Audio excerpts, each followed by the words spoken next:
All right, it's B Rice. I'm gonna show you how to open up a session and record.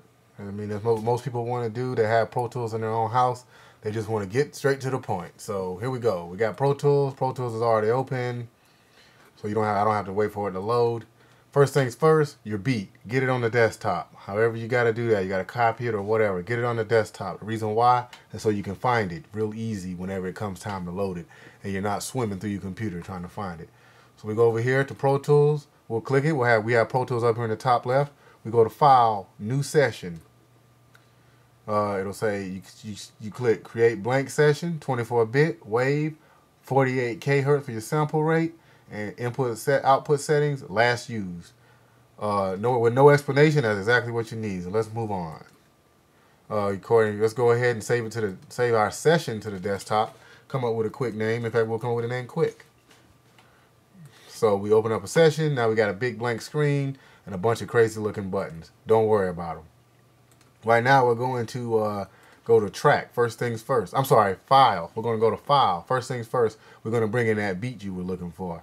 So let's go to import, file, import, audio. So we click that. Over here, we got to navigate however we got to navigate to get it. I told you to put it on the desktop, so you should be able to just click on desktop and see it right here. You double click on that. You'll see it pop up over here in this little block. Unless you got it. Even if you want to double check it, you can push play right here. It's there. This is one of the beats that I made before. And then you click done.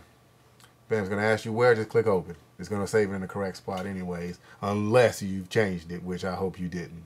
And if you did, then that's a whole nother lesson. So right now it's actually processing the audio. It's making a copy of the file of the beat or whatever music you got, and it's actually going to put it into the session for you. It's going to say new track reason list. Click new track. Don't worry about the other thing for right now. Bam, new track. Now let's go over here. Now we need to make some tracks to record on. I'd say 5 tracks would be safe. So let's go to, I keep pushing shortcuts, but I remember y'all don't know the shortcuts. Maybe, maybe not. I don't know. So we'll just do everything manually. If we go up here to track, we want another track. We want a track, new, this time, mono, and it's going to be an audio track, and we want, let's say 5 of them. 5 should be enough to just kickstart off a session. So 5 mono tracks, samples should be fine, and then click create. Bam, now we got 5 tracks to record on under that beat. If you push space bar, which is the play button, you should be able to hear your beat. You know it's there. Make sure that's the correct beat, because you're about to be ready to record here in a few minutes. So right now on the first track, see where I have audio 1 highlighted? You click the track record enable. You see how I hovered the mouse above it? It'll tell you what the button is if you do that. So we click record enable on this one track because that's what we want to record. And so then we go to our mix window, which is a whole nother window. It may pop up something like this or over here or whatever. Mine's just right on top of the other. That's why you saw it pop up like that. On this mix window, these are the same 6 tracks. I can switch back and forth between the two. See, look, these are 6 tracks, but they're arranged from left to right. Here, they're up and down in columns, but it's the same 6 tracks.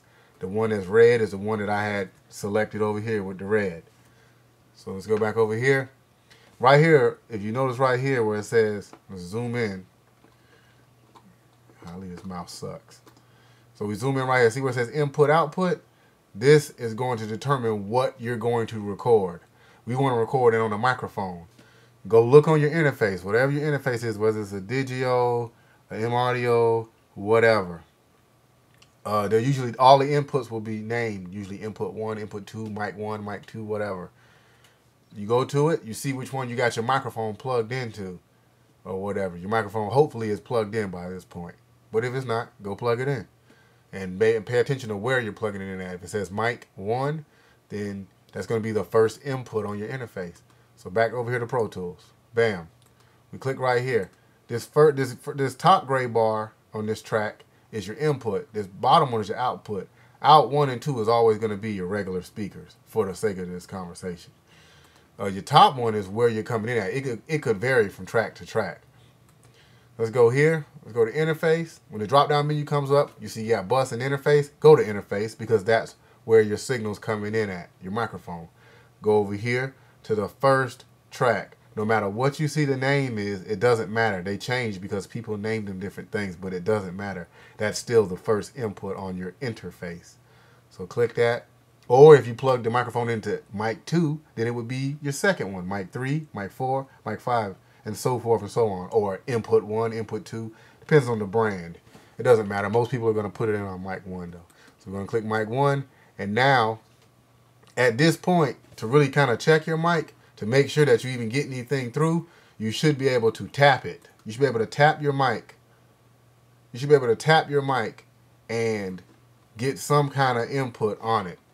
Let me zoom out some more. I didn't realize I was always zoomed in. You should be able to tap your mic and get some kind of input on it. You should see this meter moving. In fact, let me set mine up over here real quick. Let's see, built-in microphone.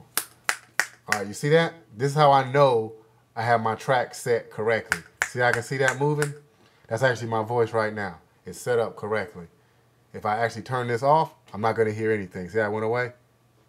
But if I actually record, I have this record. Remember, this button is the same button as this button. And the way I'm switching windows is right here in the window, mix, window, edit. Those are the two different windows in Pro Tools. All right, once you got that set, you go back over to your edit window so you can see where you're at in the song. And then you just push this record up here. Now, if you don't see the transport, then right click and click transport, because you can actually get rid of it. See how I got rid of it and I brought it back? You can actually just do it by right clicking and blah, blah, blah. There's also some other stuff that you can get rid of and pop back, like the zoom controls. You can bring those in and out or whatever. So if it's not there, just right click and you can bring it back. So anyways, let's go ahead and record. So let's go ahead and push this record button. So now we got a flashing red light over here on the track we want to record on, and a flashing red light over here.